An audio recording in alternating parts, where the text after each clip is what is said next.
Hell yeah, man. Welcome. Awesome. Thanks for having me. Yeah, Really dude.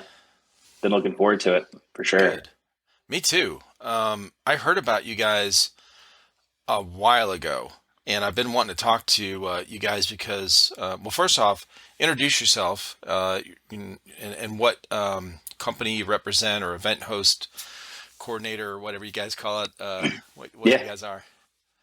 Yeah. So my name is Ian Connolly. I am the president of the company Grimnir Tactical. We are a event producer. Some may call it milsim, some may not, but it's really up to, I guess, the players to decide on what it is. Um, but we focus on hosting events for kind of all different levels of experience. So everything from our conflict series, which is a 2 day event that breaks at night, where people can kind of go set up camp near parking, all the way to 40-hour continuous events, which are super hardcore, and obviously take a lot more preparation. But I pretty much do all of the social media outreach, graphic design, video work, all the sales, marketing, Okay. advertising. That's really my realm. Yeah, dude, that's awesome. Yeah, man. I didn't know. I didn't realize you guys did the extreme ones too, like the 40-hour continuous. Yeah, yeah. Our first event ever actually was a 40-hour, so it was really very much a trial by fire situation, Yeah. and we've had four since then. Your first ever event that you hosted was a 40-hour continuous. Yeah. Holy Yep. shit. Yeah, that was Okay. back in September of 2020 at Wow. Skirmish. Yeah, it was great. No It shit. was it Okay. was a it was a great one, man. That's People still wild. talk about it. Really? Yeah. Yeah. Oh, yeah. What'd you guys have, like, what kind of planning goes into that? And is it different to set up those 40-hour ones than like a continuous than it is the ones that are like shorter? Yeah, it's definitely a heavier lift, I would say, to plan a 40-hour event. It really comes down to there's quite a few different elements that go into it. We are very storyline driven. We have a completely original storyline, which kind of goes hand in hand with what we are. And that storyline that we're rolling with is called Soul Wars. So it is set about 300 or so years in the future, which allows us to do a couple of things. And I can get to that later. But in-game mechanics, storyline, the narrative specifically, how that ties into where we are. Every AO we treat as a different planet or a different area on a planet. So Zulu 24 in New York, which is where we have run some of our conflict games, which are those 2 day more force on force driven games. That is one specific place. I believe it's a moon. And then our first event at Skirmish Paintball USA, which was called Radio Silence, that was a 40-hour, and that took place on Venus. So Max, who is my brother, also known as Doc, who most people probably know him by Doc, he is very, very, very smart, and he's written the whole story. I mean, our story was supposed to be books, and What? yeah, he was kind of getting that layout for writing the books of this story, and then we kind of had that idea of like, why don't we let people live it, and why don't we have this be a live action type thing? So the So original idea wasn't even supposed to be like a an actual milsim type of event. This was going to no, be, hey, we're going to do some books or whatever. yeah, yeah, it was Holy his. shit. It's just the way his brain works. He's a superhuman when it comes down to that kind of stuff, and we knew we wanted to get into producing, um, which was a pretty interesting story in itself, but we were just kind of like, hey, like, what's the storyline going to be? And we're like, well, we've always talked about this, which were supposed to be, a series of novels down the road. So we essentially allowed the players to write themselves into the history of Soul Wars. So that's kind of where we're at today. Holy shit. Yeah, That man, is it's wild, cool. dude. Okay. Yeah, Yeah, I had no idea, man. Like honestly, I really don't know. Your Instagram is very limited. Like I usually try to do some research on some yeah, stuff. Now I know you guys have a website. I know, and that kind of thing, but when Matty Mo first mentioned you guys like a while, I mean months and months and months ago, when I first talked with him, he talked about your guys' events and stuff like that. And I think that's where I first heard of you. So then I went on I think I joined your Discord right after that, because he told me about it. And then, but yeah, I had no clue that you guys had such a in-depth storyline going on with. So how do you set up the idea that, let's say at Zulu 24, it's a moon or your first one? Well, tell me about your first one. What was crazy about it, and how did you market it? To get everyone to show up. Obviously, if you're this is your first time doing one, and then were there a lot of unexpected things that came up? Yeah, so there's a lot to kind of, I guess, unwrap there. The way that we marketed it was we had a feeling, and the before I get too far ahead of myself, a big reason as to why we got into this is because we saw that there were areas that were lacking. Yeah. We saw that like production quality of certain things in the airsoft world specifically can go up or could go up. So whether that be specifically like the marketing material, the posters for the event, um, the the graphics that get put out, all the way to videos, and that's where my background was film and photography. So Max and I have always worked very well together. Of he provides the idea, and I kind of bring it to life when we're talking about imagery. Um, Nice. so the first thing that we did was we did a narrative video. It's on our YouTube still. We haven't posted a ton on there just because we have been super busy producing these events. But Right. there's like a 5 minute video with with a voiceover and footage and CGI and really amazing stuff that explains the story, explains the two main factions. Which that was something that launched, as well as a trailer specifically for Radio Silence. So Radio Silence specifically was the military faction, which is the IGC, which is the Interplanetary Governing Council, was reporting to a distress signal on Venus specifically, to a weapon manufacturing facility called Forge 11. So that was theirs, and they weren't getting any type of response. They didn't know who was responsible for it, whatever.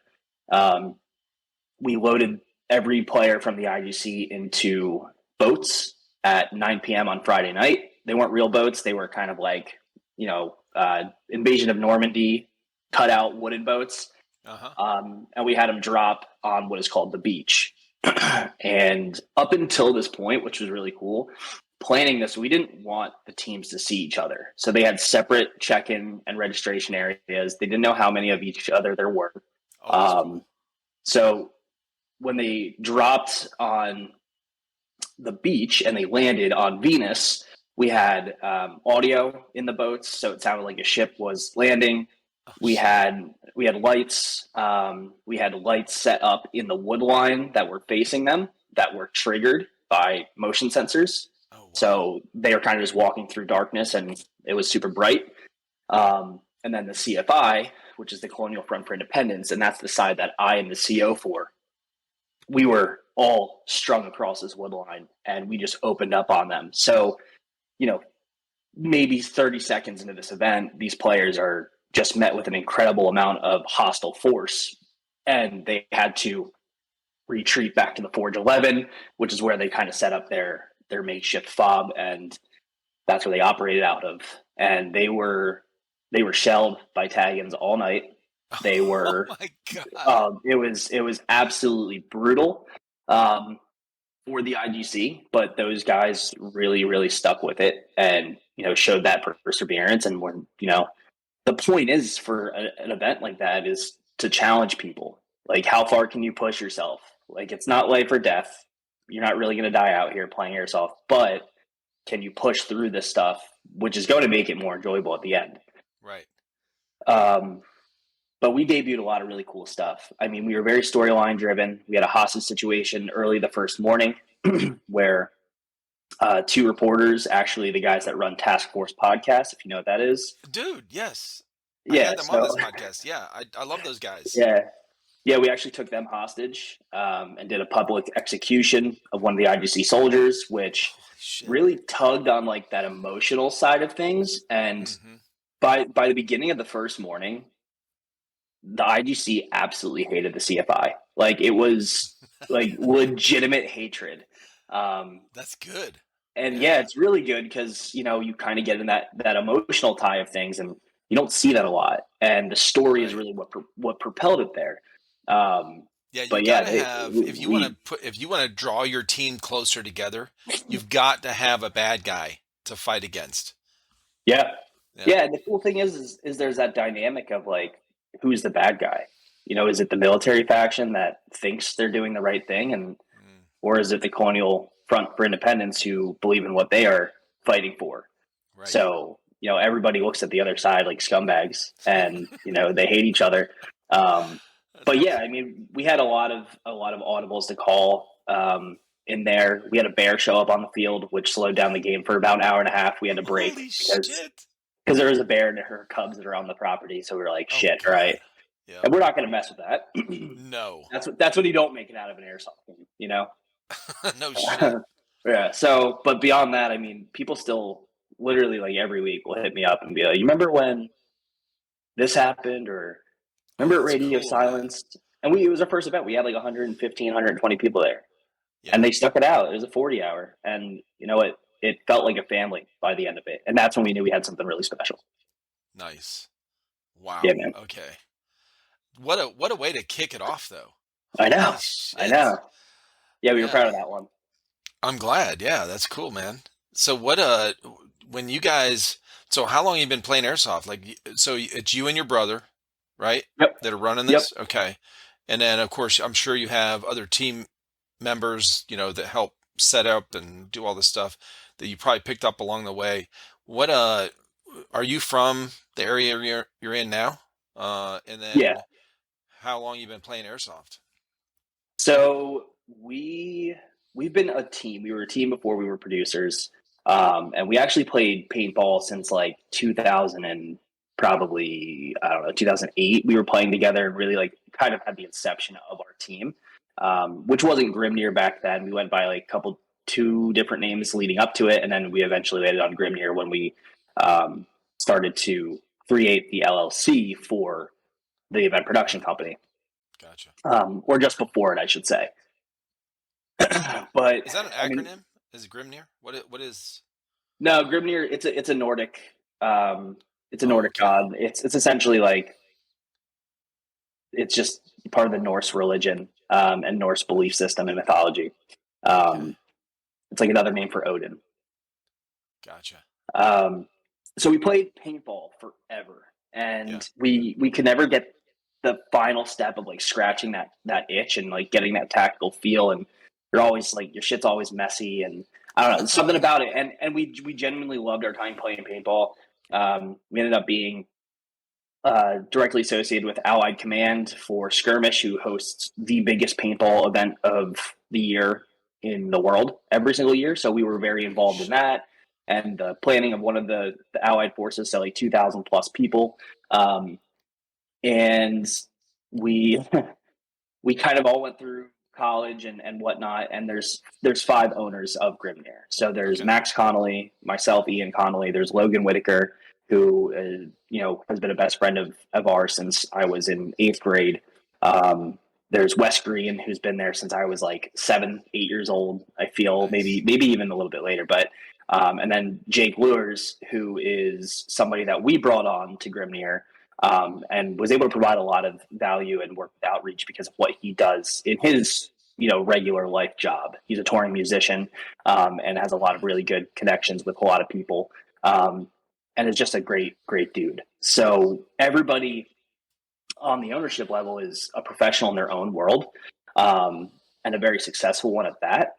And we kind of consolidated everybody, brought everybody together to build out a star-studded team that can actually run a business. um, and we can talk about obviously what everybody does, and it is really cool what everybody gets to do, but It started with an operational team of 8 to 12 guys that would go play together, and the ownership group kind of stepped up to do the event production. And then, we went in 2019 was the first time we ever played serious airsoft. Our first event was we got four of us in a car, drove out to Mississippi for a milsim West with everything we had. We put it all on the line, drove 14 hours or whatever it was, and we played in that game. And on the way back, we did a lot of digesting of it, and we kind of said to ourselves, hey, we can do this. And there's certain things that we hear and see from players in the community that they want, and it's a pretty constant and consistent theme. Why don't we bring it to the table for them and give them what they're asking for? Yeah. Um, so yeah, that's kind of how we sparked that fire. That's wild. Okay. You jumped in big time. Head first, shallow end. It Yeah, was a no shit, lot. right? Yeah, man. Okay. So how did you get into graphic design? Is that something you always wanted to do? Graphic design. I mean, I was really on like the film side of things, film and photography. I went to Arizona State for a short amount of time to pursue film directing and cinematography. And then I kind of realized, like, hey, if you want to make it in this world, in this area, it's not about a college degree. It's about who you know and how good you are and how hard Uh-huh. you work. Um, so I gave that up to go play sports in Pennsylvania at a school called Kutztown University, where I played lacrosse. So I kind of put that behind me, and then it's just been something I've always kind of liked and enjoyed doing. So I kind of just forced myself into it. I'm completely self-taught on pretty much everything, except for obviously the little bit of high school education I got from it and the little bit of college education. But um, I've worked from I've worked with a lot of really talented videographers and cinematographers that have taught me a lot of things, and I've kind of just culminated these things all together and applied it to a style of my own. So um, yeah, I think it's just the way I'm wired personally on how I Hmm. can sit there and put together a cohesive video or short film or whatever it may be. Um, there's certain things I'm not good at. I'm not good at CGI. I'm not good at special effects and sound effects and stuff. But I can make something flow, which is Right. really what matters.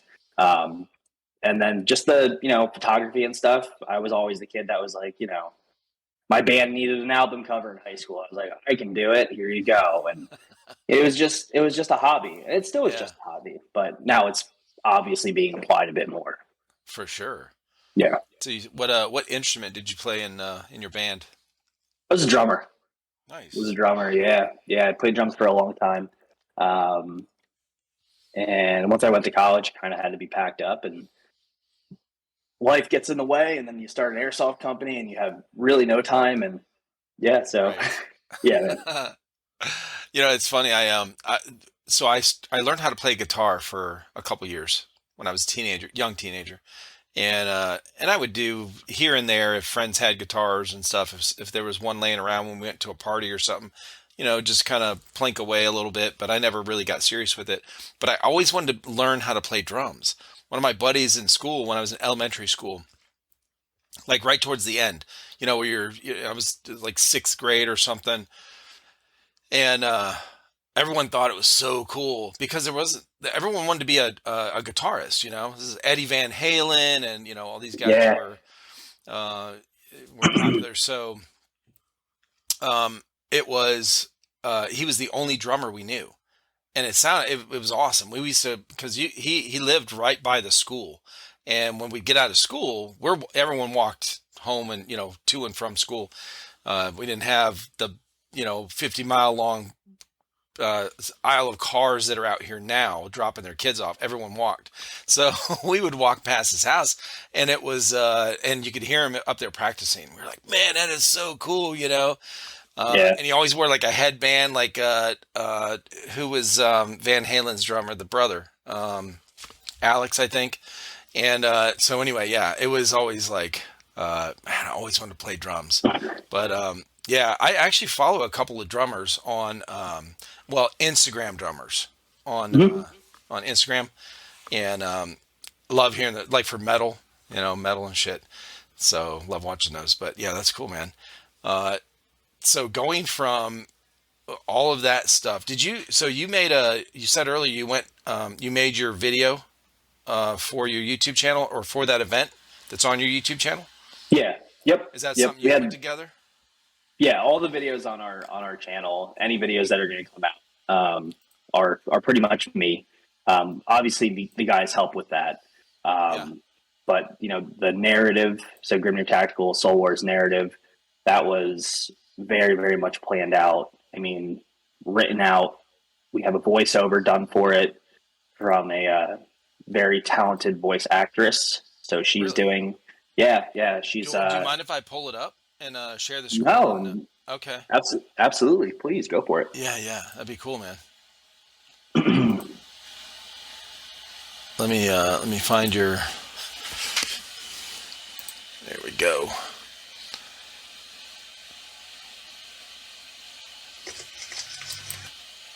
All right.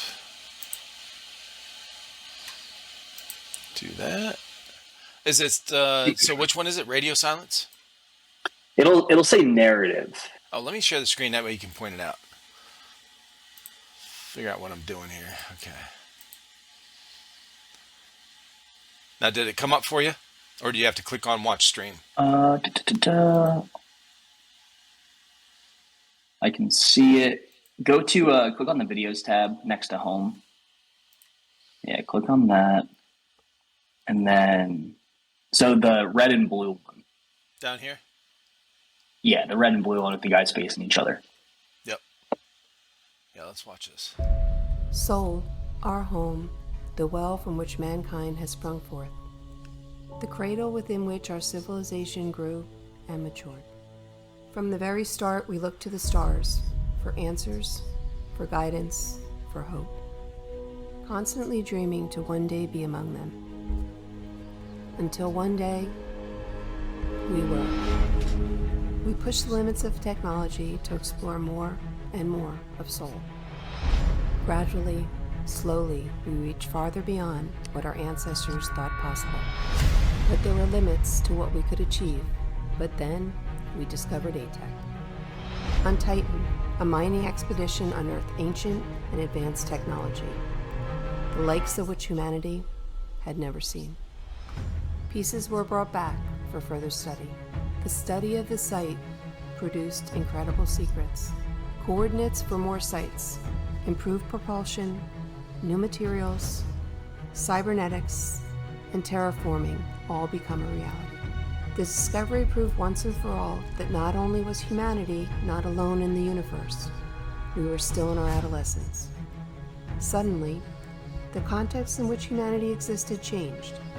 We were no longer defined by countries, creeds, or borders, but rather identified by our home, our race.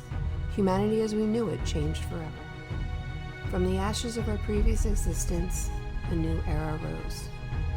The Sol system became a frontier as mining, manufacturing, and terraforming colonies sprouted up. Mars became a second Earth, becoming more lush and green with each passing year. Colonists and settlers traveled to the far reaches of Sol, looking for a new start and a better life. From this new reality, a new governing body formed.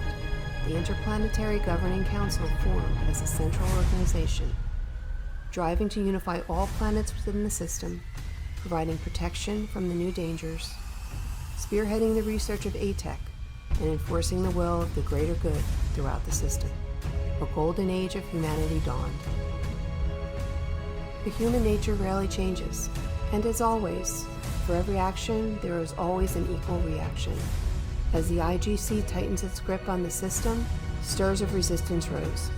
Fear of a singular controlling power swept the outer colonies, and before long, public demonstrations began cropping up across the planets. From the dissenting voices, one rose above the rest. The voice of the Colonial Front for Independence, the CFI. With the Council working to maintain control, the CFI escalated its demonstrations. Rallies became more violent, bordering on riots. Now the universe holds its breath, watching the IGC and CFI careen towards a likely open conflict. Both sides will need heroes.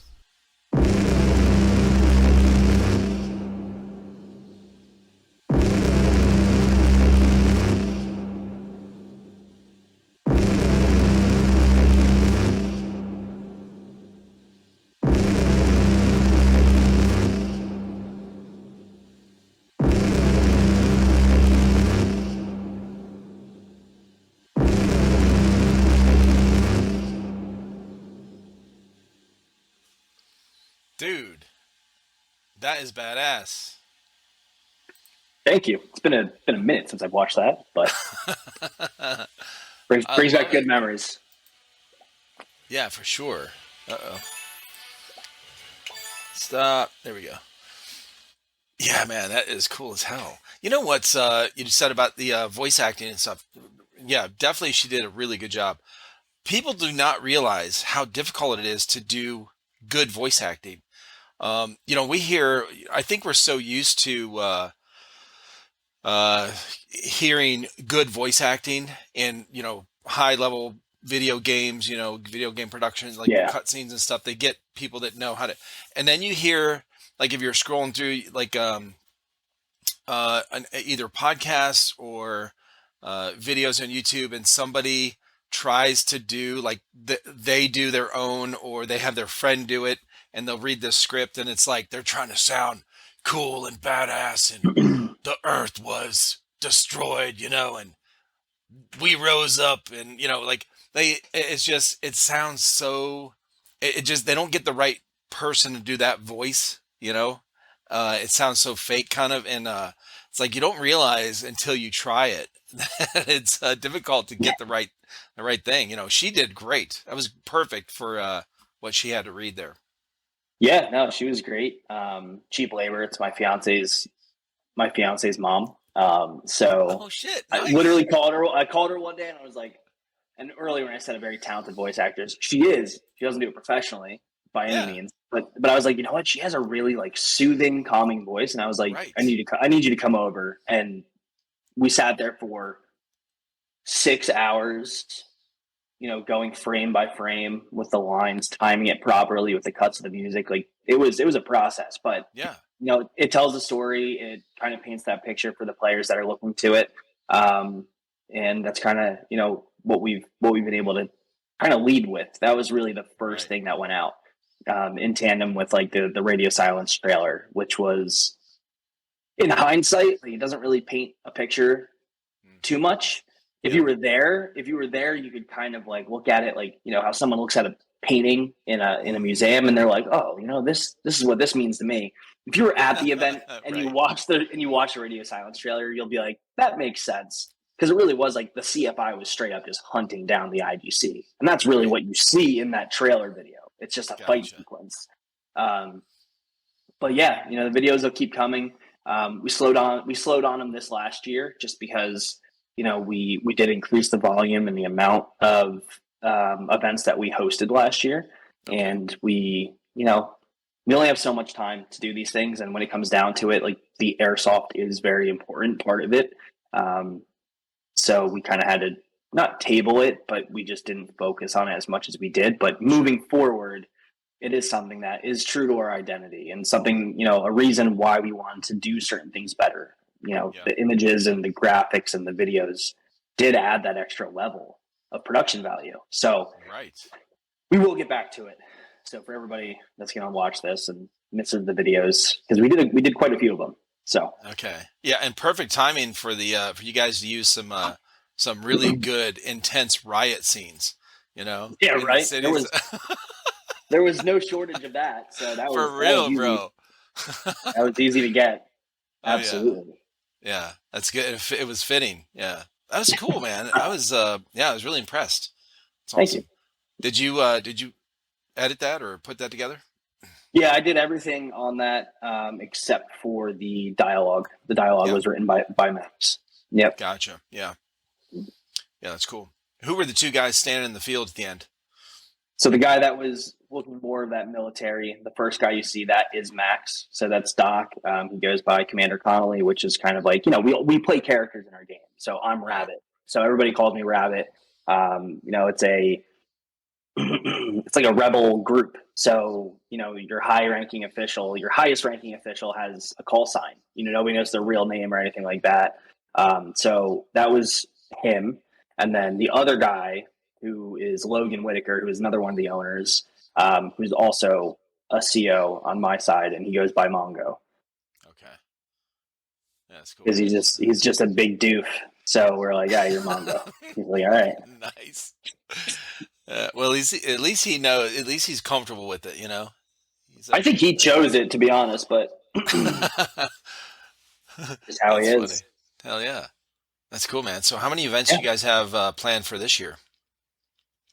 So we actually haven't announced anything yet. Mainly being that it's been tough to kind of nail down some things. You're not just working with. It's not just us sitting here and going, "Oh, we're going to run an event here on this date." Like, there's a lot of red tape. Um, Right. Well, and it's like it's the isn't Balahak one of the only ones that has his own land? He can just do whatever whenever. we have to find a venue. We Yep. have to make sure our insurance covers it. I mean, there's a lot of Right. things that go into this. And I mean, there's so many places that you can play, but it comes down to, is it financially worth it? Like, we're not Mm, doing this. We're not doing this to make money. Um, we've been doing this for 3 years and we haven't seen a penny. It just wow. gets dumped right back into it, and we've developed a lot of stuff which we can definitely chat about. That's completely proprietary to our events. Okay. Um, and we're seeing more things pop up of people. I'm not going to say copying, but stuff we've never seen before, and then we did it, and now other producers are doing it. So we're like, that's pretty interesting. Um, Well, I mean, no one really has a unique in idea, right? We all stand on that old saying of stand on the shoulders of giants. Like we all take from our experiences and what, yeah, this, I mean, parts of the idea is a new idea, but yeah, it's built off of something else that, and you just change it a little bit or add something to it or develop something that is way more interesting or streamlined or whatever. And it becomes a big hit. So yeah, I think Matty Mo actually talked about the, and maybe you can talk about this. The is it some on a tablet or cell phone thing or whatever the app is that? yeah. So we have quite a few things. Okay, I think what he's alluding to is something called Dragon Force, okay, which is an application that we partner with a company called Dracontis, and they provide a real time tracking software for your team, or for tactical operations, first responders, EMS, things like that. Um, some of their clients are like the Danish police force uses this software, and people can actually license it through us. They can get it on our website through us, and it can be used at a team level. So I could be just a random person, go onto our website and subscribe and get an account, and the other 8 guys on my team can do the same, and we can literally see each other moving through the woods in real time on our phones. wow, So it's pretty much a mini. And there's other applications that do it. So a lot of people talk about ATAC, which is very very popular. But I mean, it's hard. It's hard to learn. It's not super user friendly. It has way more functionality, but you're not really calling fire missions and having planes shoot at people in an airsoft game. So a lot of functionality is kind of obsolete, in my opinion. oh, okay. Um, I'm not familiar so with any of these things, just so you know. yeah. I've only been to two milsims, and just as press. So Okay. yeah, Yeah, I mean, it's just an application where you can communicate and plan and track in yeah, real time. So all the squad leaders that come to our events, in our ticket form, do you want to be a squad leader? If you answer yes, it's not guaranteed, but if you do answer yes, and most people answer no more because right, they don't want to be a squad leader, right. um, you That's what get I've a heard. free yeah, you get a free account for that weekend. So we provide you with a login, credentials, you bring it up on your phone, and me as a CO and Mongo as a CO on the CFI and Doc and Maverick over on the IGC side, we have access in our talks, and we can drop points for people to move to. We can see where they are.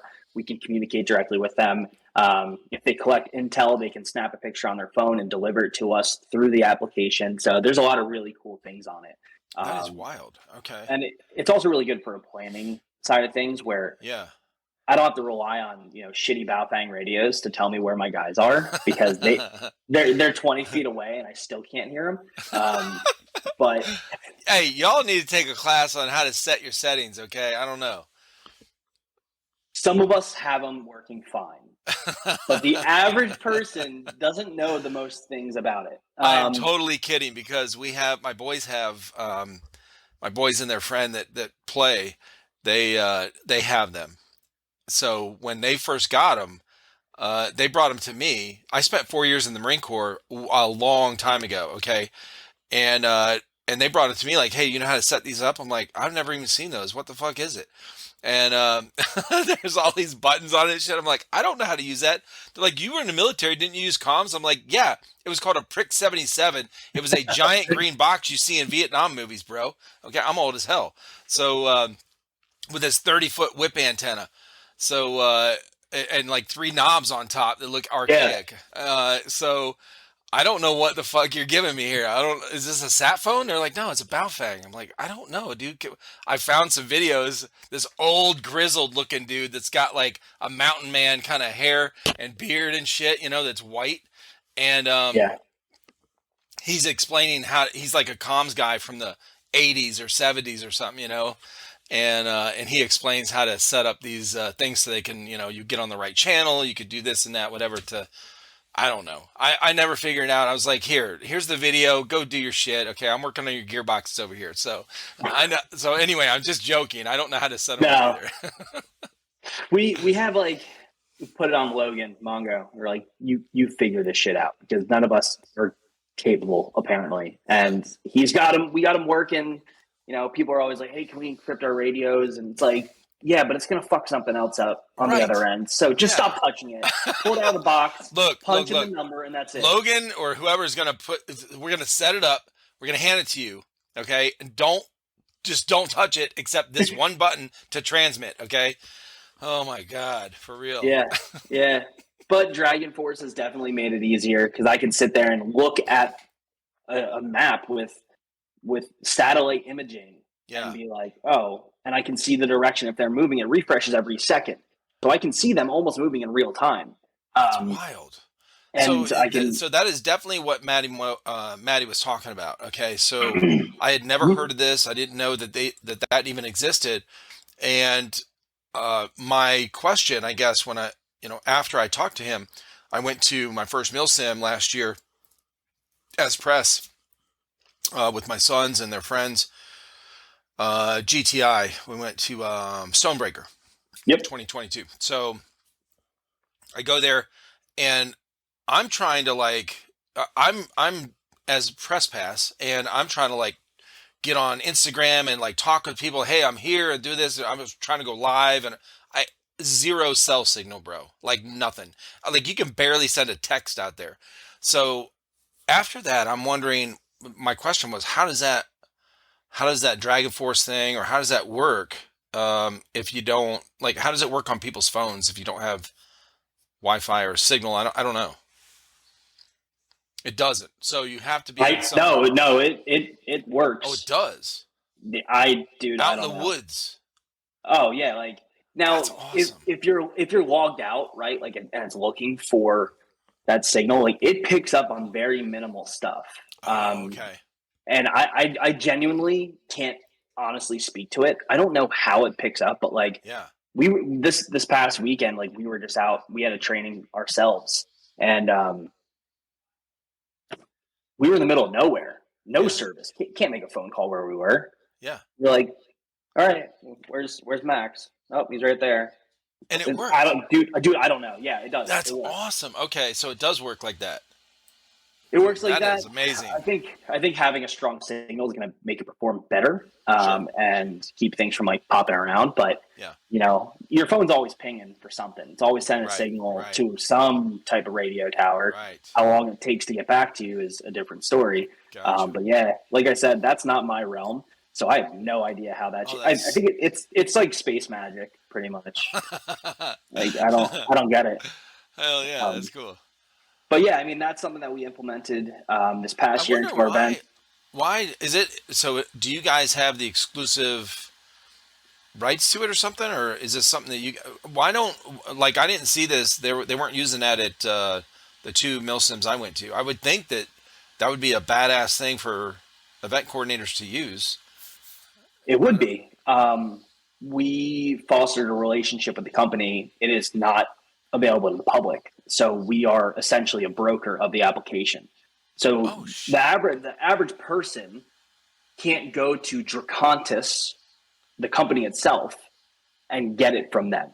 unless they have an organization with specific licensing and things like that. However, Oh, their actual right. list of requirements are, but they work with us because we have brought certain things to the table for them, Right. and we essentially act as the subscription platform for people to use it. So, Yeah.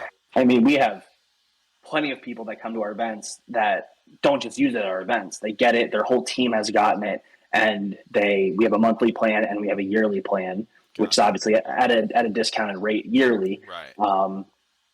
And getting it through us is cheaper than if you were to go through Jacontas as well. Gotcha. So we really just want to provide a tool into the hands of people, because at the end of the day, like, events or innovation or whatever you want to call it, anything that we're doing, we're just trying to bring something new to the players. Right. And whether that means team tracking and planning and communication that has nothing to do with our events, they can use this any place they go. They could use this at Stonebreaker. They could use this at milsim West. It's a really awesome platform. You just have to get it through us because we're bringing it to the public. We're that Right. bridge, and we try to bridge those gaps a lot on a lot of different things. Gotcha. But yeah, What I mean, was it's the other? for What was the other one you talked about? ATAC or something? yeah. ATAC is I know the Army uses it, and I believe the Air Force uses it. I'm not sure as to what Oh, military. it's on like that level. Okay. Yeah, I mean, people you have to take a course in the military, and then people are like, "Well, ATAC's better." It's like, yeah, but I can't hand it to you at Friday at 5 o'clock and then expect you to be able to effectively use it by 9 p.m. that night. With Dragon Force, I could pop this into the hand of a 6-year-old and be like, "Find me on a map," and they could do it. It That's is crazy, bro. it's super simple, and that's really what it's about. Is a user-friendly, simple experience that's Yeah. going to ultimately add to your overall experience, and that's what Dragon Right. Force has allowed us to do in that area. Um, but you're right. Like, it's all about innovation. Yeah. Having an invention in 2023 is nearly impossible. Right. But you can innovate a lot, and you can Yep. change things and make things better, or change things and make them worse. Yeah. But Right. we've done a lot of things. Like, we innovated and took a spin on capture the flag. You look at like these airsoft fields or paintball fields. They have poles that are painted red and blue, or flags, right? Capture the flag. We have something called the Scrum units that we have developed. They were built by Wes Green, who's one of the owners. He is an electrical engineer and a whiz. And pretty much we've created sector control points that are directly linked to a respawn module box. And it counts the number of lives. So if you respawn and you press the button, this ring of lights will eventually deplete and you will lose the ability to respawn there. So we introduced that last year at the first event, and people lost their minds over Yeah. these things. Like, they are so fucking cool. Yeah. And we have about, depending on the field, we'll have 4 to 5 out there, and certain factions can control that specific thing. We're moving into version 2 of our development of those, which is something that Logan and Wes Green are working on. And we have a lot of things that are in the works. Like, Yeah. we will be going beyond airsoft. It's just a matter as to when. But we want to keep bringing that innovation. Like the first event I was talking about, radio silence. Yeah. We had computers out on the field. We had hacking terminals that you could hack, and it would put out data strings if you got the puzzle and hacking terminal solution. But what players didn't know is that if you got it wrong, it pulled the pin on a tag-in, which was dropped out of a cabinet at their feet. What? Yeah, so they learned that the hard way the first time. And I was How like, in the hell? I mean, this is some of MacGyver shit, bro. yeah. We have a tag-in drone. Oh my god! I think Maddie talked about that, and I was just blown away. Yeah, that's terrifying. That's Holy terrifying. shit! Yeah, we have a Logan designed a 3D printed chassis that sits underneath a DJI Mavic Pro, which is a bigger drone. Yeah. And we use it as a perk. We use that as a perk. And, if you do enough things or you acquire enough information, you can essentially turn it in to your command, and then you can request air support. And this thing shoots a tag in, not a grenade that you pull. It shoots a tag in launching The projectile Reaper straight round down. or the chalk round Fate, or something. Reaper, whatever. Yeah. Oh And my God. it's pretty sick. It's pretty sick. Dude, that is crazy. So to speak on that, I was, the way this channel started, the way our YouTube channel started, I was coming out of being paralyzed. I was doing all the editing once I was able to move and do shit. And these guys started playing Airsoft. So I'm like, hey, go film all your stuff. We'll start a channel, blah, blah, blah. So as they go to these events, they're coming back and dumping, the memory cards, and I'm starting to like look through all this stuff. So I have no clue what the fuck. They're like, oh, we're going to a milsim. I didn't know what that was, knew nothing, zero about Airsoft. So they come back and I'm watching this video from their helmet cams and stuff. And they had taken this ridge line at GTI where they were holding a point, okay, behind some trees and by this building or whatever. And all of a sudden, this admin walks through in the view of my son's helmet cam and drops this red flag or something, whatever. And I said, what? I called him in. I said, what the fuck was that? And all these guys started leaving, like laid down on the ground and then, whatever.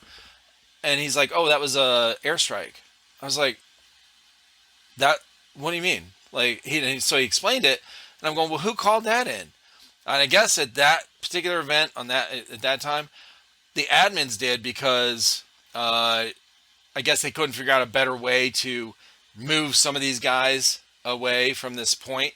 So they wanted to balance the game a little. So they just walked in and dropped this thing and killed a bunch of people. Said, oh, you're dead. It was so undramatic. I don't know what the opposite of dramatic is. Boring. Okay. I was like anticlimactic. Yeah. Yeah, that's it. Yeah. I was like, what? That's an airstrike? That's so dumb. Anyway, so then we'll actually shoot shit at you. So that's pretty cool. Yeah, I'm like, okay, Matty Mo's talking about this shit at Grimnir events, and I'm like, oh, okay, that's how it really should be done. Not some penalty flag looking thing, from foot, the just like, what in the hell? Okay, that's wild, bro. Yeah, we have a lot of cool stuff. I mean, we have technicals. We have two technicals that we bring to the events if it's an event that has vehicles. So right. One of them's a Jeep, one of them's a truck with like a full like internal system that we've built. That's one of the things Logan does. He's very much hands on. We have another guy that's not an owner, but he's been along for the ride the entire time. He's a welder, so I mean, this thing is like sheet metal. We have rolling turret on it. It's really really cool. Dude, if you got a fabricator, a welder, like usually those are the two in the same, and then an electrical engineer and a comms guy, you're fucking set. And then you got a writer to come up with stories. Yeah, you're set for that shit. Yeah, I mean that was really it. Like we realized we had a dream team. So right. I work.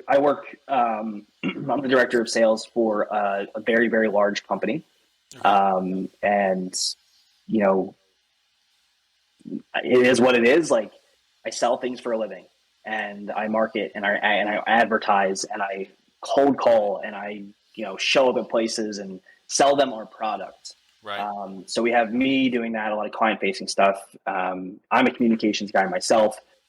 We have the electrical engineer. We have Logan who does logistics and can build anything you want him to build. And then Max is the director of project management for a very large pharmaceutical company.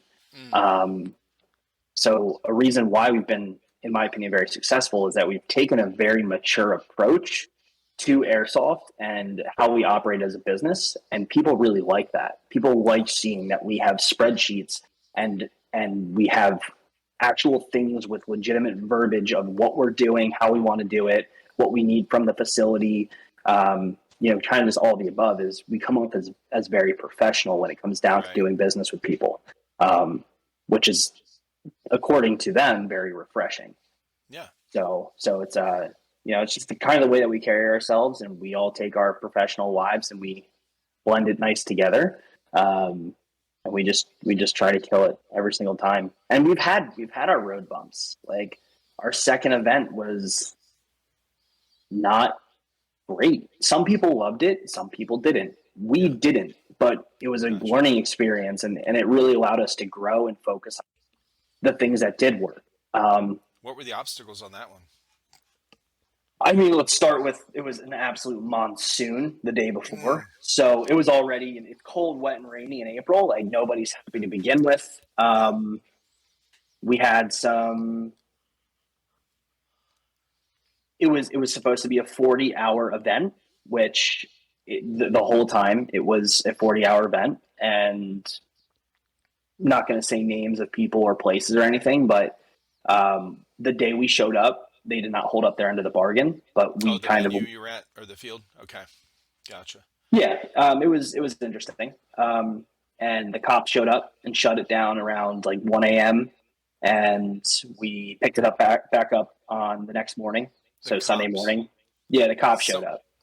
so somebody like in a neighboring or close by house or town or something called it. You don't know. Oh, that's fucked up, bro. I, Well, I guess I guess it was the neighbor, but I guess we'll never really know. It just wasn't. It was almost doomed to fail, but there were a lot of really cool things about it. Like at the end of Radio Silence, I got captured, so the whole second event, I was sitting in a prison cell, which is fucked up because I built the prison cell before the game and then I locked myself into it. But I was actually locked into a there was a steel door and it had fencing all around it. I was in a box with a little cot and a oh bench. my God. Yeah, and then it was up to the CFI as well as other factions to make alliances because we had 4 factions at that game, which got a little confusing. So like the civilian factions, they dress like how civilians would, but that's also how the CFI dresses. Oh But shit. a lot of people were, complaining about the rules, but there's a very, very strong thing in our opinion of like war isn't black and white. No. Fighting isn't black and white. And if you're sitting there and you're saying, hey, like the bad guys look just like the civilians, well, guess what? The bad guys in a lot of instances do and are civilians. Right. So it's more of that think before you shoot type of thing. Mm. But we kind of noticed that, like, hey, maybe some people aren't 100% ready for this, and that's okay. But as we create that more loyal fan base and the customers that keep coming in, I hate calling them customers because I genuinely, none of us think of them like customers. Like Right. we literally call it the GT family Gotcha. because another big thing to us is there was a lot of toxicity in the world of airsoft, Yeah. That's what I'm which is finding out. completely unwarranted. And Right. airsoft should be for everybody. Everybody deserves to have fun. And if you're going to deprive somebody of having fun, you are the problem. So we have the Discord that you're a part of, that you've seen. We spend so much time answering questions, and we genuinely answer the questions, and we're not mad about doing it. Now, there's certain things like, hey, like read the rule set. If you still are confused, we are more than happy to help you out. But Right. we're never going to berate you, and we're never going to make you feel like a piece of shit. We're here. It's a community thing. Community absolutely comes first for us, because that's what we would want. We'd want to feel comfortable showing up to a producer and being like, hey, I've never done this before, and not get turned away for asking a question. We want somebody to kind of guide us. And our community has that mentality too. So like somebody dropped a question there, we don't even have to do it all the time anymore. Like a lot of the players are just kind enough to be like, hey, like I will show you the way. What faction are you playing? I'll help you with, your uniform.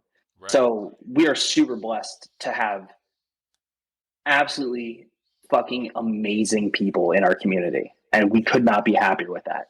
And they deserve it. They deserve the world. And we're trying to give it to them. This upcoming year is tough. I'm getting married and Logan's getting married. Oh shit. So Congratulations, bro. we're Yeah. thank you. We're both really busy, right? At the end of the day, Right. this is a business, but it's more of that, we're doing this because we enjoy doing this and we do see a future with it. But the personal lives obviously get in the way of some things. And frankly, like we do want to play a little bit more. Sorry, my backlight keeps going off. That's fine. we frankly do want to play more because since Sure. we've started this, I think we've played maybe twice. I would say I don't know how you can. And once you step into that role, it's a big commitment, man. From what I'm finding out, and I see when I went to the first milsim. Well, I didn't actually even have to go to the milsim. I saw the videos these guys are bringing home from their GoPros, and I'm like, holy shit, how many people were at this thing? And they're like, oh, it was like 500 people. I'm like, holy cow! And then the Stonebreaker I went to was 700. Um, and I've seen these other videos online where there's hundreds of people that show up. So you've got it's a huge commitment for whoever's involved in planning this stuff, and then and then the whole safety and medical side. Like, you've got to have medical staff on site in case somebody falls in a hole and breaks their kneecap off or some shit, weird ass shit that happens. You just never know. But Yeah. yeah, it's a big commitment, and I've heard once people get into that, take that next step from playing to organizing, especially when you just when you go all in as a business, you make it a business, and now we're going to host a big event as a business, instead of just like, hey, my buddy said we can use this property, these 10 acres over here this weekend. Hey, let's get everybody together and let's do an event, that kind of thing, which Yep. happens too. Yeah. Yeah. But yeah, when you take up that role of business owner, event coordinator, producer, like, bro, you ain't having time to go play, okay? Yeah. No, not really. And I think this upcoming year, we are not going to host as many as we Yeah, did. We are actually going to be making our first announcement this week of our events coming up for this year. nice. Um, at least one of them. There's more than one. Let's put it that way. And Okay. that's what people can kind of chew on. Um, Now, are you going to do, like, but for this year, because of the lesser events or whatever, are you going to do, let's say, quality over quantity kind of thing, where you're going to be like, the events are going to be a little bigger or more, I don't know, yeah, involved or something? yeah. I mean, I think the quality is always there if you give a Yeah. shit, in my opinion, right? Right. So the quality, I believe, for even the four or five that we ran last year, it was still there. Um, but this year specifically, we saw that it was really important that one thing that got us to learn and gave us kind of the motivation to continue to innovate was that we were out there playing and we saw these things. We haven't played in 3 years. We need to get back into the community at not just our events. We need to go Yeah. play. We need to go meet people. We need to go talk to people at events, and we need to experience these things ourselves, because that's going to give us more innovative kind of like, pizzazz. Like, that's going to get us excited to do these Right. things. I'm not saying we're not excited, but we've known for the last 2.5 years is our events. Yep. So we're going to take some time to do that, make an effort to go out to other producers, and we want to support other producers. It's For not, sure. this town is big enough for multiple of us. It's not like Oh, one person is allowed. big Um, time. There's so all across the country, man. You guys are in the Northeast, right? What, around New Jersey, Pennsylvania? yep. I'm in Pennsylvania. Okay. A couple of the guys are in New Jersey as well. Yeah. So it's you got the whole, I mean, there's tons of places that, if there's more event coordinators that host good events, or they could host good events, there's, and give people an opportunity to go to these events that they don't have to drive 7, 8, 10 hours to get to. Yeah. And where are you based out of? I'm in South Carolina, Greenville, South Carolina. So GTI, where Third Coast Airsoft hosts a lot of their events, Yep. that is about 2.5 hours from me. That's so nice. I'm jealous. Yeah, yeah. Definitely jealous. We haven't been out to GTI. It's not a place that we got to make the trip. We were supposed to go last year, and then some stuff came up, so we unfortunately couldn't make it. But Yeah. we'll see what happens this year. We really do want to get out there, even if it's somewhat localized games. But we do want to support other producers, because at the end of the day, we just want people to play airsoft and enjoy playing airsoft. Like, the toxicity needs to stop. everybody needs to remember that at the end of the day, we're all just fucking nerds Yeah. and we're playing with BB guns and we're adults and like this is how we're spending our free time. So like get off your high horse, drop your ego because at the end of the day, like you're playing make believe army guys. So chill out. Um, I said this on the podcast that came out this morning. The guy I talked to last week, Airsoft Dad, him and I were talking about that same kind of topic, with people's egos and, yeah. toxicity and shit and just, Yep. Yep. just Yep. shitty players and stuff, whatever. Attitudes, shitty attitudes. And Yeah. they were, and it was one of the things I told him, I said, I've had a couple people um, turn down being on the podcast, which I don't care. Like, I just ask people to be honest, no big deal. But when I found out later from like somebody mutual that they didn't want to be on because they found out that I have never played Airsoft and they thought it was weird or whatever. Now that's a very, very small percentage of people. Like majority of people I've asked on, to be on here have been awesome. They don't care. Like it's whatever. So, and I'm going like, okay, this guy's never been in the military.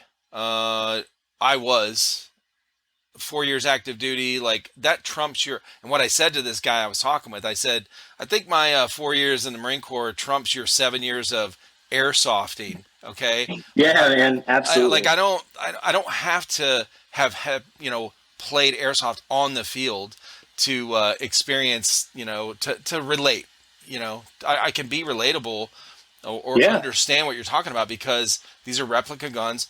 They're very similar to ones, that I used, just basics or whatever. I've shot these guns, worked on them, whatever.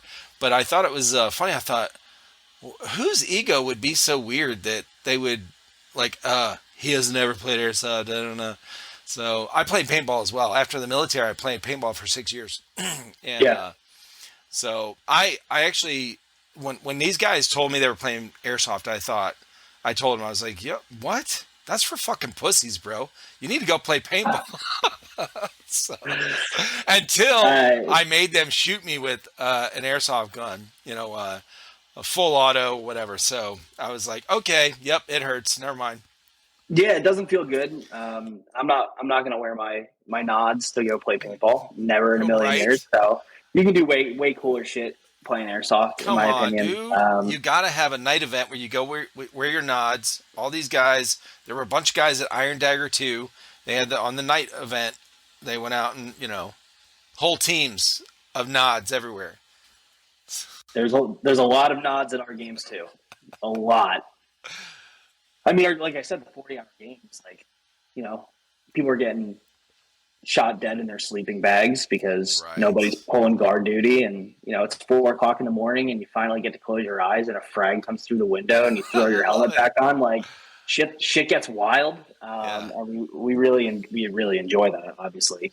But yeah, I mean, this upcoming year, I don't want to say it's a quality over quantity type of thing. I think we just are trying to make sure that we're doing things the right way. We're continuing to get back into the community. Yeah. And I can't say too much about the events that are coming this year. Anywhere between 2 to 3, I'll say that. Okay. And they are going to be, of course, the quality will kind of just naturally increase on all of them because we can Right. allocate our time and money and energy to focus on those 2 or 3 events opposed to 5 or 6. It's just the way that it works, right? So I think the quality will just kind of come with it naturally. We don't half-ass anything. Right. And that's very important to us. Sure. Um, Well, people don't understand, like I was saying earlier, what you said too. Like you got so everyone that is on your team for the airsoft production events or whatever is you all still have full-time jobs. This isn't your full-time job to run events. Like that is so you still work full-time, and then when you throw in a bigger commitment, life event like getting married, that's a big thing that takes months of planning and whatever. So it's very difficult. I had somebody ask me with these podcasts. So about 6 months ago, maybe 5 months ago, I started putting out 3 a week of these. So Monday, Wednesday, and Friday. Well, then I ramped it up around Christmas time to 5 a week, Monday through Friday. Yep. and I thought I was going to just do it for a couple weeks, and I've been doing it since, I don't know, December 12th, I think, was the first week Hmm. I did 5 a week, Monday through Friday. And I had somebody ask me recently, hey, are you going to edit this, video to cut out a bunch of stuff to make it more interesting? Because, instead of just the longer form, I guess, I don't know. And I was like, Yeah. no, I don't really edit these, bro. I don't, number one, I don't have time. Okay. I'm doing it. I'm talking with people almost every night, and I'm not complaining. I love it. I really do. But for, I think when somebody hasn't put that kind of time commitment into, like what you said about your videos, with your YouTube channel, like, I mean, something, when you're planning events and you're doing all this other stuff, it's you can't really just throw a video together in 2 minutes. You know what I mean? Like, it takes some time. So where do you get that from? It's it's always that balance of prioritizing something that, Yeah. yeah. It's, we only have so much time to do things. And as much as I'd love for this to be a full time thing and for me to be able to, support myself and my family doing this, which, hopefully we do get to that point one day. Right. Hmm. We have a lot of really big things, like I said, like going even beyond Airsoft, and kind of bringing our events to allow people that don't play Airsoft to actually participate. Mm, So it's still too early to talk about that specifically, but gotcha. people that have kind of seen the things that we do, the technology that we've implemented. I mean, we hosted an alpha game, which was invite only, and we had a full currency system. It was a bounty hunter game, bounty hunter themed game, where you could actually take bounties out on people, and the more people that wanted that person, the value of that bounty went up. And we had a full in economic system that was built out by our engineer. Um, Oh, that's cool. and you could obviously, like, if I was worth 500 credits and you killed me and you collected my card, we had RFID cards. If you collected my card, then you could go turn it in and then use that to buy, another 500 rounds. And ammo was limited. You could, get 5 or 6 bounties completed, go buy a couple of grenades from the store. We had if you ever watch like John Wick, we had like our Oh version of yeah. the Continental essentially. So there was no Oh, fighting nice. in this certain area, but you could talk business, create alliances. So we have a lot of, Holy shit, bro. yeah, yeah, dude. We've done some really, really cool stuff in a short amount of time. But people need to realize, and we also realize this, and we needed to realize this, is that this kind of stuff, to take something like this to the next level, it takes time. Um, Definitely. and you can't rush it. This is going to be hopefully years and years in the making. Um, and we're just really excited for this year, focus on just throwing some banger airsoft events. We have some really cool technology that people already know about. We're going to keep utilizing it. We're going to keep seeing how people interact with it so that we can innovate and continue to progress those pieces of technology that we have. And then hopefully it's going to lead us into 2024, 2025, where we do start debuting some newer things, whether that be medic things, a little wink, wink, hidden. Got some stuff in the work there that they could debut this year. But yeah, we're always thinking about how we can kind of take this to the next level. And, in a perfect world, and I don't know if Max would want me talking about this, but I'm going to talk about it anyway. Oh shit. We hope to, we hope to, like I said, have players that aren't even airsofters be able to participate. And we hope to be able to have people interact with Grimnir year round, even when events aren't happening.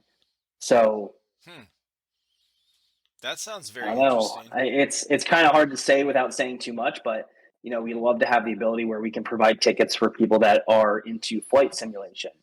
Gotcha. So they can actually, we have a private server on a specific type of video game, whether it be a game that's proprietary that we have built or something like that. And like, Yeah. somebody could be like, I want to be a troop transport pilot, and they can fly, missions in our games, which impact the actual events that are happening in real time across the country.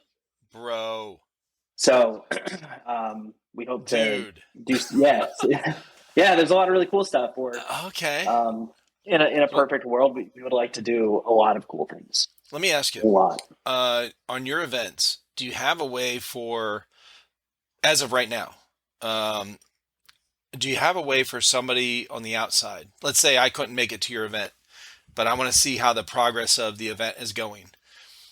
Can I go on there and watch the progress throughout the weekend? I mean, it doesn't have to be exactly in real time, but I mean, even just like updates, or do I have to wait till the end? Or I've asked this a handful of times to people I've talked with at different, that go to different events. So right now we don't have any like in real time scoring that is kind Gotcha. of happening.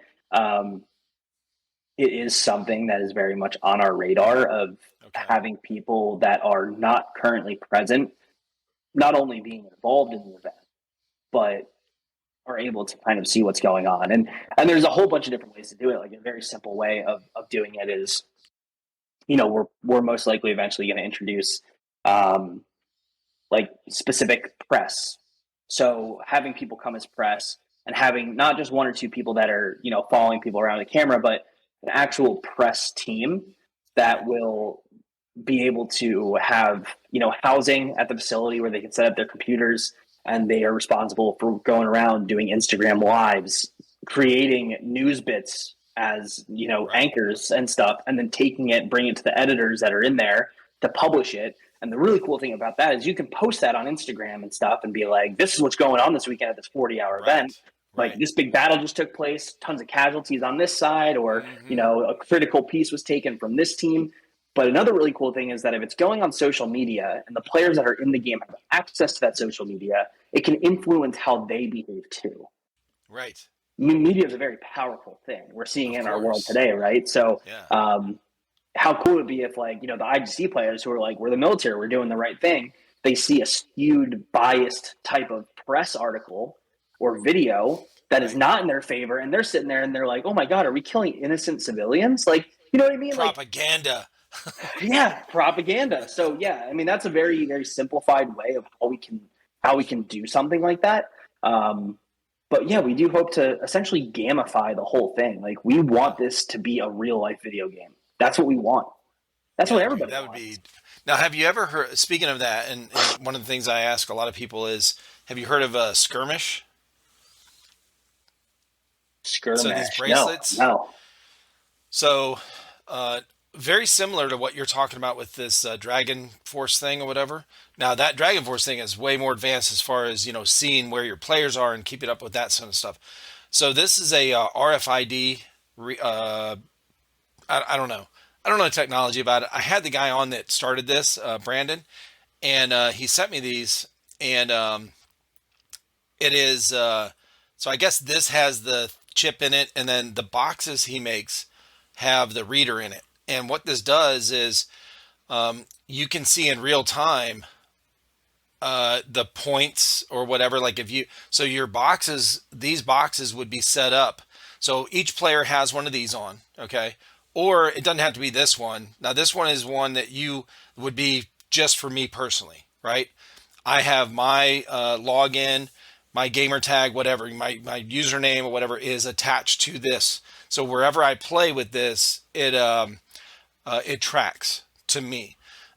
So they have other ones that are just the basic ones that aren't registered to you, but somebody that doesn't want to buy one, they could still put it on at the event and they could use it throughout the event. And then the boxes could be set up for medics, for checkpoints, and how like what you were saying, where you have the box where it has the counting down the Yeah, lives, the respawns, similar type of thing, but it's so each box can be programmed to do, bro, a plethora of shit. Okay, like all different. You want to set one up as a hostage thing.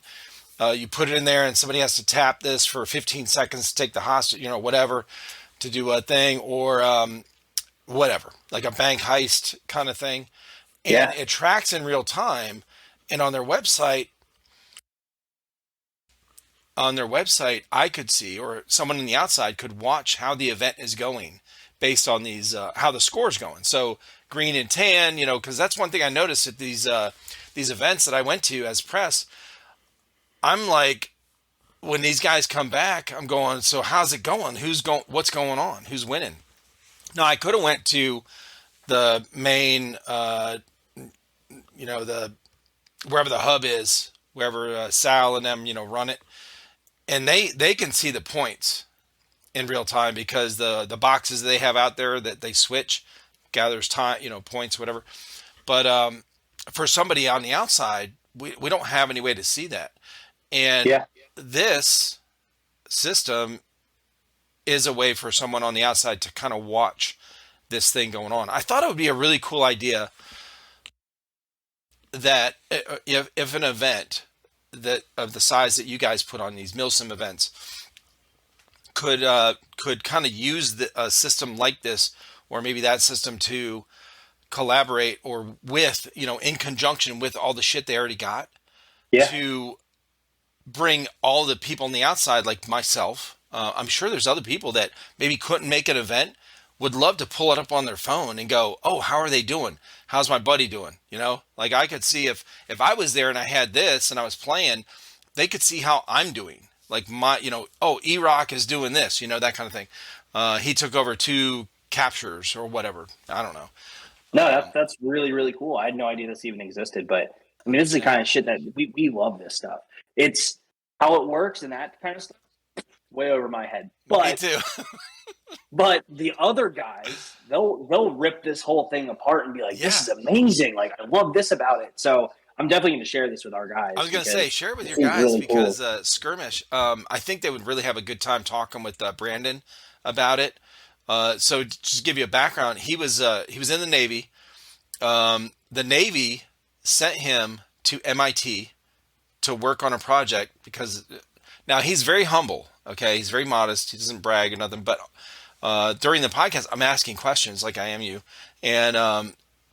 so anyway, he was like, yeah, he went to MIT, worked on this project, and the project he worked on was for DARPA, and and that's actually when he got out of the Navy recently, he works for a company that does contracts for DARPA, and the first project he worked on when he was at MIT kind of spawned this idea of airsoft. Him and his brother played airsoft, much like you guys did, and one of the questions he had with this big event he went to was, how is our team doing? Like real time in the midst of this milsim. Well, nobody Yeah, knows. You don't really know. Like everyone's confused. We don't know who's taking over this checkpoint, who's taking over that.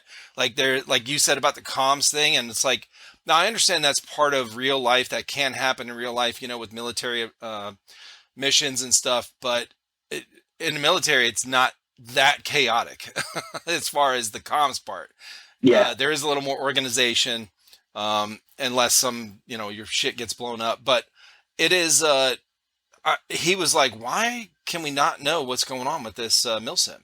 So anyway, that's kind of where the idea came from. And I had the same question. I was asking the same question to people I was talking with before I even heard about this system and before I even had him on. So I'm sure if me on the outside that don't know shit about airsoft, uh, if I'm asking that question about these milsims, I'm sure you guys have been playing for a long time, especially now that you're hosting events. You're trying to figure out, hey, how can we make this more immersive, not just for people on the field, but somebody else too. yeah. No, this is, I mean, a great step in the right direction, Yeah. and definitely something I'm going to look into for sure. I have the website pulled up right now, so I'll definitely dive into it Oh, later awesome. Okay. for sure. Yeah. No, that's really cool. That's really cool. And Well, like I said, I've been asking a lot of people. I didn't know if a lot of people haven't heard of it, and so far I've asked a handful of people. I've only had one person that had heard of it, and most everybody didn't. So yeah, okay. takes time. Takes a lot of time. I mean, it's crazy. Like we've been considered one of people refer to us as like one of the big six producers, and Yeah, we're like, what? Like we're up there? Like that's it's a what I pretty big heard. name.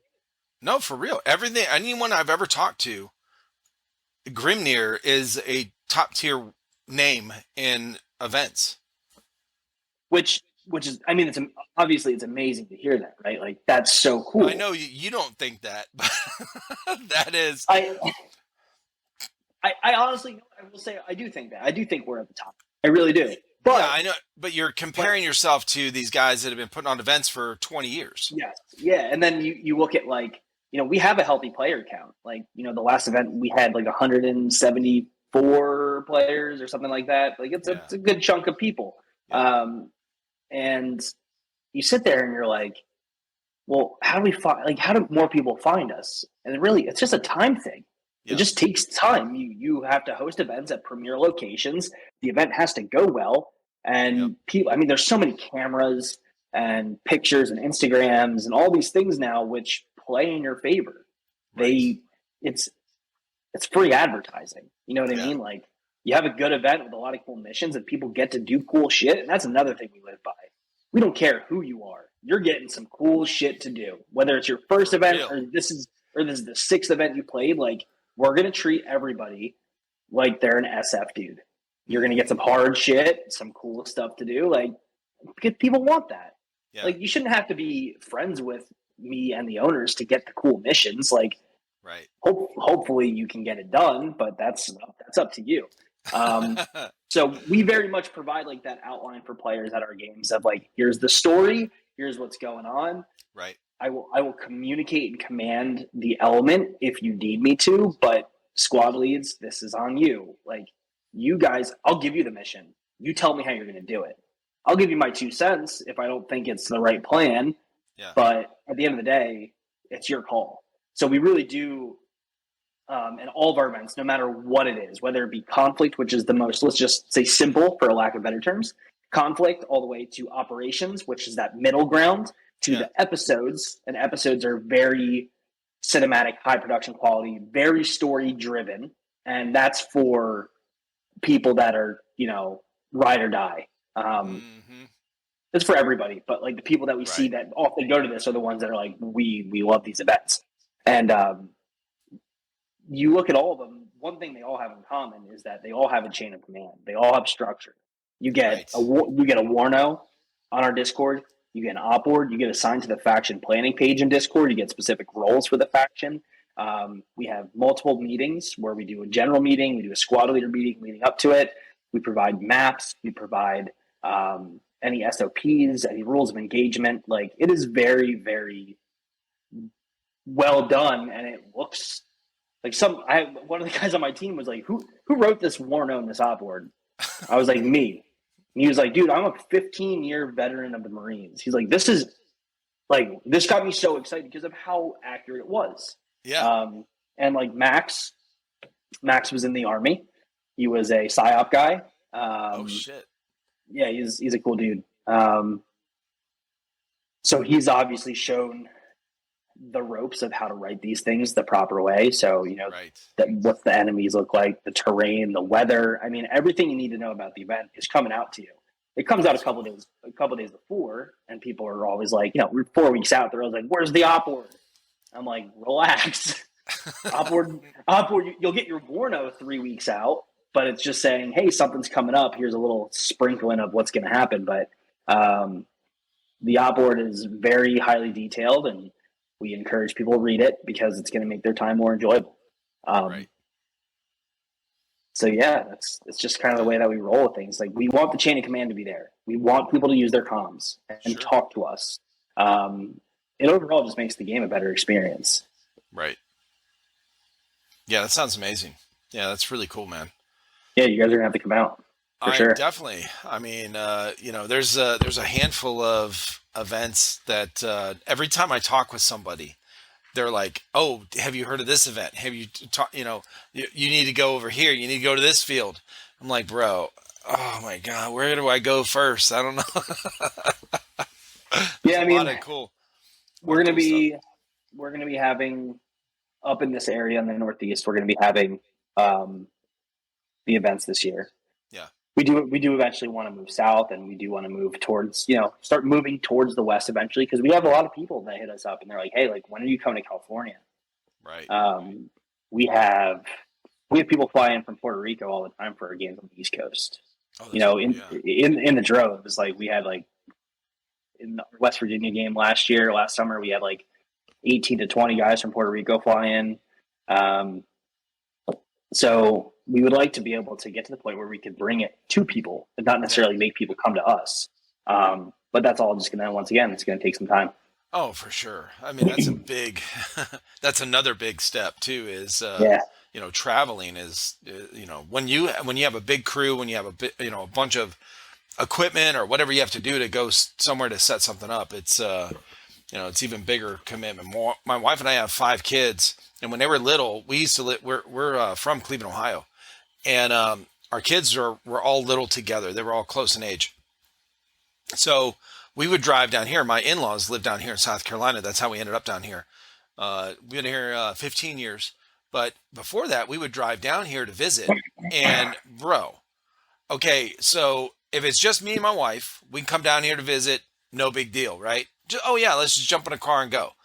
When you got to lug 5 kids and diaper bags and supplies and whatever for a 10-hour drive, okay, for kids shitting and blowing out their diapers and puking in the car, you know what I'm saying? Like, it changes everything. So when you guys go, and you have to take all of your shit, like if you just went as a player to an event somewhere out of state, like, oh, just throw all my shit in here, let's go. It's just me. Yeah. Now you got a production crew, and you've got to remember all of your equipment, because you ain't driving back to go get it. Especially if you have specialty items that you can't buy at the store when you get to another state. It's way bigger thing. Well, It's let me ask huge. you this: do you have, as far as your videographer or whatever? So make a video like for a YouTube short or Instagram reel of this badass drone you're talking about that can shoot a tag in. Now, maybe you already have this video. I don't know yet, but make a video where, maybe somebody is filming the drone that's up in the air like 50 feet. Okay. So you see the drone, and then if the drone has a camera, I'm sure it does. Then we see the tag in get shot in a group of people, or, in the area, and kind of zoom in when it blows up or whatever. Bro, I mean, who doesn't want to see a drone shoot a fucking tag in Reaper round? Okay. Probably everybody wants to. Yeah, we could. I want to Sounds say. awesome. I want to say that based off the wiring, I don't know if the drone. The drone definitely has camera, but I don't know if the camera records. I don't know if it just gives like direct feed. I don't know how it works. I didn't build it. I have no idea how this shit Yeah, works. yeah. Once Well, again, way over my head. I've seen those big, white, big drones that, the $15,000 ones or whatever, that, professionals use for these aerial photography, for big companies and stuff, and for real estate or whatever. And that's kind of what I'm picturing. So if it's something like that, it's definitely beefy enough to, have some, a camera on there, and then, along with the launcher, Yeah, I'll have to check with Logan on that one, but Yeah, yeah. I would love to get some footage of that. And now that tag in is obviously coming back to the States, and it is, you can buy that shit again. We're going to obviously start implementing it, because really we just haven't been able to get tag in. We're sitting on our personal stashes and we're holding on to it like fucking gold. No shit. Yeah. So Real. yeah, it's been kind of annoying, but now that we can get tagging products back into the States, we'll definitely be doing some more stuff, whether that be outfitting launchers to gun trucks or drones, multiples. I don't know. We'll see what happens. Good But deal. yeah, man, there's a lot of cool stuff coming down the road, and a lot of it goes well beyond airsoft, like I said, and it's very important to us, and it's also really important that people understand why we're maybe not running as many this year. Personal things, life, Sure. family has to come first, but we are very much passionate about what we do, and the quality is going to be there over the quantity this year, just kind of inevitably how it's panning out. But yeah, we're going to be making our announcements over the next couple weeks as to what Okay. the events are. Um, And that'll be most through your Instagram or YouTube or your Discord or what? It's going to be kind of through everything. Yeah, Okay. we kind of nail down announcements in every area. Discord has been really good, but Instagram and Discord are the primaries. We stopped using Facebook. Facebook's just an absolute mess when it comes down to Me organizing too. shit. Me too. Yep. It can't stand it. So the Discord that we have built out is very very good for what we need to do. Um, we've created APIs and automation to make it more seamless so that when people buy their tickets and they enter our Discord server, they automatically get the roles assigned based off the ticket, so they go into the proper planning groups. Oh Um, shit. yeah, so Oh, we have that's some really wild. we have some really really smart guys that um, are friends of ours that come to the games that help us out, whether it be Discord or anything else. We're very very blessed to have a great support system. We're Yeah. blessed to have great players in our community, and we just hope to do right by them and hope that they trust us to do right as well. uh, but it's been a wild ride for sure. It's been exhausting. I mean, Right. with Yeah. you get done with your full time job, and then I'm like, all right, time to Time to go to start work. Time to doing go to other work. stuff. Yep. Yeah. Yep. I hear you, man. Yeah, Yep. I'm but the it's same good. thing. I enjoy this, and I know you guys enjoy doing the events and stuff as well, and you enjoy airsoft in general, and I enjoy what I'm doing here. But I joke with my wife. I'm like, all right, I'm going to work. She has my schedule, my calendar of when I have these podcasts scheduled. And I'm like, don't schedule any family things around this, or else I'm not going to be there because I'm not canceling these. So this is what I'm doing. So I get home from work. I flip houses, so I do construction and renovations and stuff. So I get home dirty, dusty, whatever. I'm renovating our house as well. So I'll work a Oh, little bit on God. that, and then I'll eat dinner, and then I come in here and talk with people, and then I edit, and I go to bed about 2 in the morning, and I start over. So, and then the weekends we watch our grandkids and shit like that. So, but I love it. I love it. But when I tell my wife, I'm like, all right, I'm going to work, and she knows that means I'm getting on here. So, yeah, but I don't count it as work. You know how it is. It's just, Yeah, yeah, it's just part of my life. It's part of your right. life now, and Absolutely. you're fucking deep in there, so you might as well just keep doing it, right? Uh, Right. and I Yeah. think like all of us are blessed. Like all of us have significant others, and they're all super Yeah. supportive of what we do, Right. which is really really awesome because I know that's unfortunately not the case for everybody. Right. Um, and I mean, I had dinner 10 minutes before I came up here, and she was like, "All right, well, all right, thanks. See you later." But it makes me happy, and I thoroughly enjoy this shit. So, my family and friends are super supportive over this Right. stuff. And you know what? Like, I'm kind of glad that you're not an airsofter.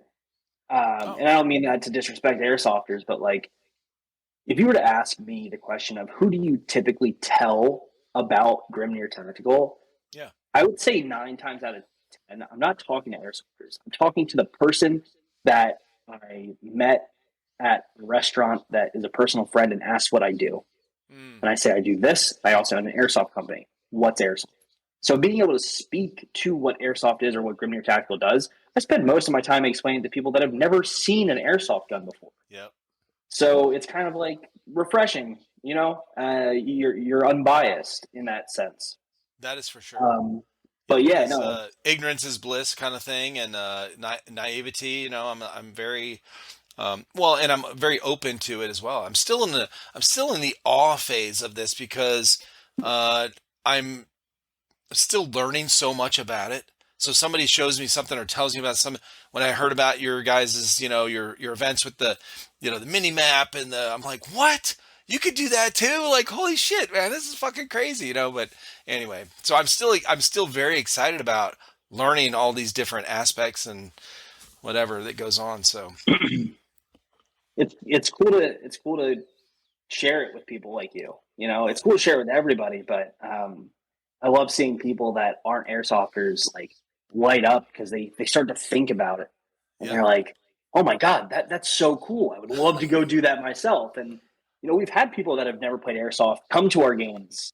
And, we ask people all the time. And the last one we did, we were like, we did our AAR at the end of it. And we were like, who here, this is your first time playing a milsim? And I'm not kidding, more than 50% raised their hands. And, Wow. and that was really awesome because those people most likely had the opportunity to go to other producers for their first time and they chose to go to ours. I don't know if it was because the community was friendly or if it was because our rules were digestible or they liked the storyline, maybe a combination of everything. So we want those new people to come and we want the veteran players that have been so loyal to us and so great to us to continue to lay down the foundation and show them the right way. Um, it's been fucking awesome, man. Like it Yeah. really has. I'm not gonna lie, we're tired, Right. but that doesn't mean that we're not enjoying it and we're not having fun. And it's funny.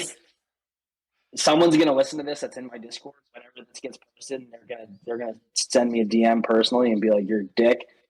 But people are asking. People have been asking for 3-4 weeks. When's your schedule coming out? We are January 23rd, almost done with the first month of this year already, Right. and we haven't even said a word. I was So shocked when they're getting when you said in pissed. the beginning that we haven't announced any events. I was like, what? Like, oh, okay. I thought you were going to do a big reveal on here. You don't have to. You don't have to. But I was like, oh, because that's unusual. Usually you have to plan these things, months and months in advance for field stuff or whatever. So I thought you were like, oh yeah, we're doing an event this date, this date. How about this? I'll give you dates. No, you don't have to. You don't have to. No, no, I I can. like the mystery. I like the mystery. I'll let somebody chew on this. The first event of this year, as of right now, and the reason why we're not rushing into this and sharing it in January is because it's not happening until June anyway. Gotcha. Um, and it's June, and it is at Skirmish in Pennsylvania. So Gotcha. anybody listening to that, be on the lookout because in the next couple of days, when is this going to air? Next week. All Like a right. week. Well, Like a week. Yeah. it might be out. There you go. All right, it might be already out of the bag, but yeah, we're going to be doing Skirmish in June, and then we have another one that is locked in for West Virginia in Ooh, August. shit. Okay. So Nice. um, Well, that's definitely two pretty much places it. that you don't want to have an event in fucking February when there's goddamn sleet and snow and freezing rain. And I have another question for you before we wrap up. Yeah, You're in Pennsylvania. You are you from that area? You said yeah. I grew up splitting time between New Jersey and Pennsylvania. Jersey and Pennsylvania. So football team. Who Eagles, Steelers? Who are you? I'm a Giants fan. No shit. Yeah, I'm a Oh, Giants fan. okay, okay. So that was a Stingy little rough. loss. It was Yep. a stinging loss, and you know what? Like, I'm not gonna lie and say I'm the biggest football fan. I was for a really long time, and then I'm a big hockey guy. Like, Oh I shit. Okay. live, eat, and breathe hockey. I am a New Jersey Devils season ticket Oh holder. shit. Okay. So I have missed one game this year, and it was yesterday. And I Really? was in the car in the middle of fucking nowhere coming back from where we were. So it's the only game I've missed, and we're on game like 48. So yeah, I'm a Oh my god. diehard New Jersey Devils fan. I'm just a hockey fan in general, but That's cool, when it man. comes Did you ever when it comes play? to football, yeah, I played hockey for Okay. forever. Yeah, played hockey You until I should was like 17. you need to contact I had a guy on here. He's in Utah. He plays hockey. He still plays hockey during the cold season when you can't really play airsoft too much. But Mm-hmm. it's K Factor 39.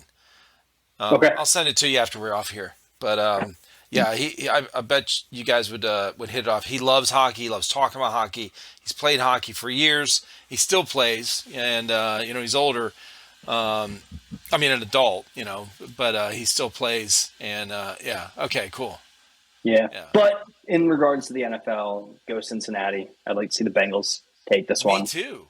Well, I'm Yeah. from Ohio, so I'm a Cleveland Oh, Browns that's right. fan. I grew up in Cleveland, so always a Browns fan. And let me tell you, Browns fans have been used to disappointment for years.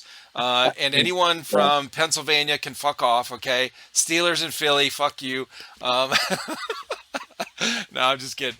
But No, I mean, they were you're right. rivals for a while, Yeah. and so we're not. I'm not. If there's other teams that are like doing well, I like the sport of football. I like watching it. So I don't really, it's hard to really be excited about your team when they lose every game for 20 years. You know what I'm saying? Oh But yeah. hey, if you stay loyal, that's great. But I'd like to see, I don't want the Eagles to win. I'm gonna get shit from that because we got a lot of players that are from the Oh Philly area. But I don't yeah, see it's the Eagles, man. So sorry. bro. Philly fans are fucking fanatical too, bro. They're scary.